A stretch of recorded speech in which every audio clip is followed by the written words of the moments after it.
দিকে দিকে হাহাকার, পথে বসতে হয়েছে হকারদের। রাজ্য সরকার আর কেন্দ্র সরকার শুধু চালাচ্ছে বুলডোজার। এই অভিযোগ তুলে এবার পথে নামলো সিপিআইএম। বৃহস্পতিবার দুপুরে দুর্গাপুরের গান্ধী মোড় থেকে আসানসোল দুর্গাপুর উন্নয়ন পর্ষদ ও নগর নিগম পর্যন্ত প্রতিবাদ মিছিল করা হয়। দুই সরকারি দপ্তরের সামনে তুমুল বিক্ষোভ দেখান তারা। নেতৃত্ব দেন প্রাক্তন সিপিআইএম বিধায়ক ভজন চক্রবর্তী ও সন্তোষ দেবরায়।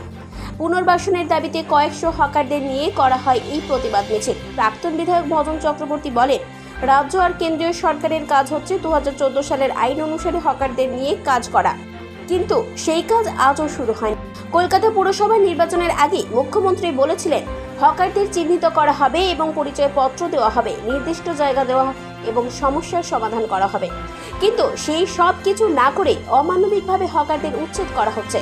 দুর্গাপুরেও গত 5-6 মাস আগে একবার হকারদের উচ্ছেদ করে ব্যাপক ভাঙচুর চালানো হয়েছিল। কিছুদিন আগে আবার ব্যাপকভাবে উচ্ছেদ করা হলো হকারদের। চরম সমস্যার মুখে এখন হকারেরা। এই হকাররা যাতে খেয়ে পড়ে বাঁচতে পারে সেই ব্যবস্থা করা দরকার সরকারের। 2014 সালের আইন মোতাবেক হকারদের পাশে দাঁড়াতে হবে। এই দাবি নিয়ে আমরা বিক্ষোভ দেখালাম। কি কারণে বিক্ষোভ করবেন?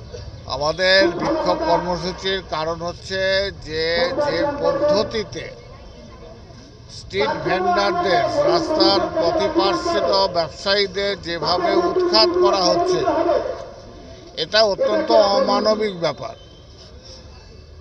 রাজ্য সরকার বা কেন্দ্রীয় সরকার, তাদের দায়িত্ব হচ্ছে 2014 সালের স্ট্রিট ভেন্ডার আইন মোতাবেক এই ভেন্ডারদের নিয়ে আরবান এলাকাতে, মিউনিসিপ্যালিটি এলাকাতে কাজকর্ম পরিচালনা করা। তারা সেই কাজকর্ম আজও শুরু করেননি। 2014 সালের আইনের পরে 2018 পরে আমাদের রাজ্যের মাননীয় মুখ্যমন্ত্রী কলকাতা কর্পোরেশন নির্বাচনের আগে বলেছিলেন যে স্ট্রিট ভেন্ডারদের নিয়ে তিনি যা যা করবেন, যে ভেন্ডারদের আইডেন্টিটি দেওয়া, তাদের ব্যাংকের সাথে লিঙ্কেজ করা, তাদের ব্যবসার জায়গা ঠিক করে দেওয়া, কোনো জায়গাতে যদি সমস্যা হয় আলাপ আলোচনার মধ্যে দিয়ে যাতায়াতের স্বাচ্ছন্দ্য বজায় রেখে তারা যাতে ব্যবসা করতে পারে সেই ব্যবস্থা করা। এই জায়গাতে রাজ্য সরকারের সাম্প্রতিক সিদ্ধান্ত হচ্ছে অত্যন্ত অমানবিক। এই কোনো আলাপ আলোচনা, কথা বলা, মানবিক বোধ থেকে তাদের বিষয়টাকে দেখা না দেখে তারা বুলডোজ করছে। এবং আমাদের দুর্গাপুরে যেটা হলো যে গত 5-6 মাস আগে একবার এই সিটি সেন্টারে ব্যাপকভাবে ভাঙচুর হয়েছে। ভাঙচুর হওয়ার পরে আবার তারা বসেছে, আবার এখন ভাঙচুর হচ্ছে। তাহলে এই গোটা ব্যাপারটাকে প্রপার ম্যানেজমেন্ট করা দরকার। ভাঙছে, লোকগুলো বসছে, আবার ভাঙছে।